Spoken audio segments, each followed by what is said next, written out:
கரூர் மாவட்டம் வேலாயுதம்பாளையம் அருகே பைக்கில் சென்ற கணவன் மனைவி தேசிய நெடுஞ்சாலையை கடக்க முயன்றபோது வேகமாக வந்த கார் மோதியதில் மனைவி கண்முன்னே கணவர் உயிரிழந்தார்.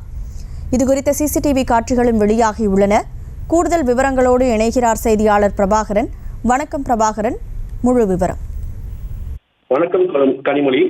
கரூர் நெடுங்குபுரம் பகுதியைச் சேர்ந்தவர் செல்வராஜ், வயது 64. இவரது மனைவி சாந்தா, வயது 60. இவரது மகன் பூபதி, வயது 38. இவருக்கு திருமணமாகி மனைவி குழந்தையுடன் வெளிநாட்டில் வேலை பார்த்து வந்துள்ளார்.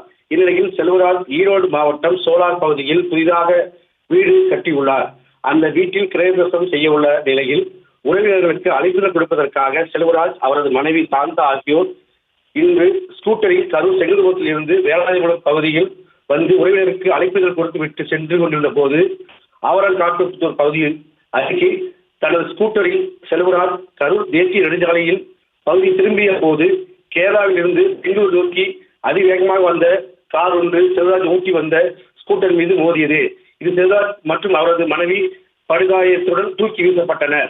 இந்நிலையில் செல்வராஜ் தலையில் மற்றும் பல்வேறு பகுதிகளில் காயம் ஏற்பட்டு சாந்தாவும் காயம் ஏற்பட்டுள்ளது.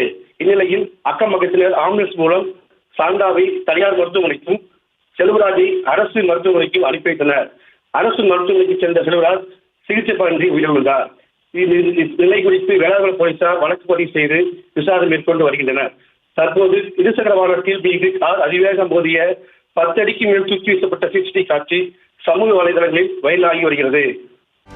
செய்திகளை உடனுக்குடனும் துல்லியமாகவும் தெரிந்து கொள்ள சப்ஸ்கிரைப் பண்ணுங்க.